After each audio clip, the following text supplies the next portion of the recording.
नमस्कार दोस्तों, स्वागत है आपका द न्यूज मिर्ची सीधी बात तीखी बात में। 29 मई देर रात 1 बजे हमने एक कवरेज किया था नीलिमा सिन्हा जी का, जो कि 80 वर्षीय थी और उनका इंतकाल हो गया था। उस इंतकाल का कारण जो युवक प्रकाश रातोड़िया से हमने बात की थी, उन्होंने बताया कि सहायता न पहुंचने के कारण और सेंटेविटा हॉस्पिटल ने उनका एडमिशन डिनाई कर दिया था, इस वजह से हुआ था। उन्होंने पूरी कोशिश की थी सिन्हा परिवार की मदद करने की, लेकिन फिर भी नीलिमा सिन्हा का इंतकाल हो गया था, उन तक सहायता नहीं पहुंच पाई थी। आपको शायद ये फुटेज देख के याद आ जाए।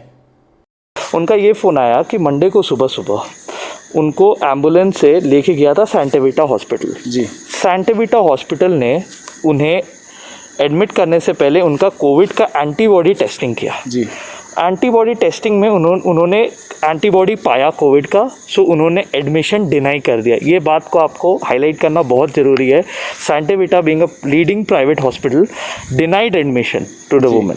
जी हाँ दोस्तों, द न्यूज मिर्ची की टीम जब उस रात कवरेज करने गई और वहां पे आंखों देखा हाल और जिस तरीके से प्रकाश रातोड़िया और उनके नीलिमा सिन्हा के रिलेटिव से द न्यूज मिर्ची की टीम ने बात किया और जाना कि जो मामला है उसके तह में कहां तक सच्चाई है और क्या क्या किस्सा उनके साथ घटित हुआ है।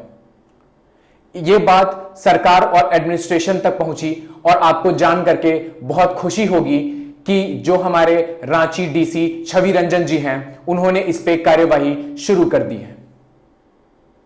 उन्होंने सेंटेविटा हॉस्पिटल को नोटिस दिया है अपना क्लैरिफिकेशन देने के लिए। 24 घंटे के अंदर सेंटेविटा को अपना क्लैरिफिकेशन देना पड़ेगा कि उन्होंने एडमिशन क्यों डिनाई किया।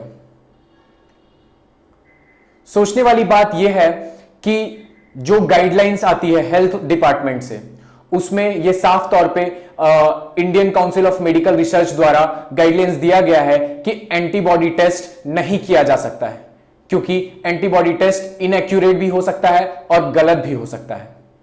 इसी वजह से हर जगह आरटी-पीसीआर को लागू किया जा रहा है। साथ ही साथ डिपार्टमेंट ऑफ हेल्थ की जो गाइडलाइंस हैं, उसके तहत जो भी मरीज SARI यानी कि सीवियर एक्यूरेट रेस्पिरेटरी इलनेस से जो भी मरीज पीड़ित है, फिर वो चाहे कोरोना पॉजिटिव हो या नेगेटिव हो, कोई भी हॉस्पिटल एडमिशन लेने से मना नहीं कर सकता है। नीलिमा सिन्हा का रिपोर्ट के मुताबिक वो SARI से पीड़ित थी, उसके बाद भी सेंटेविटा ने एडमिशन लेने से मना कर दिया। इस केस पर डीसी छवि रंजन जी द्वारा पूर्ण रूप से कार्यवाही की जाएगी। खुशी की बात यह है कि एडमिनिस्ट्रेशन अपना काम पूरे तौर तरीके से और एक्टिवली कर रही है। उनका कहना था कि जान चाहे किसी की भी हो, हमारे लिए बहुत महत्वपूर्ण है और उस पे उसका बिल्कुल भी ध्यान रखा जाएगा, ख्याल रखा जाएगा।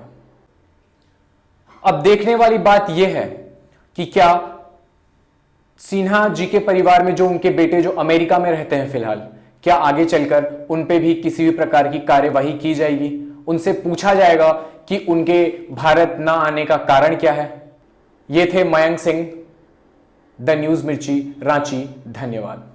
ऐसे ही सीधी और तीखी न्यूज के लिए YouTube पे जाकर के द न्यूज मिर्ची चैनल को सब्सक्राइब करें और लेटेस्ट अपडेट के लिए बेल आइकन को दबाना बिल्कुल ना भूलें।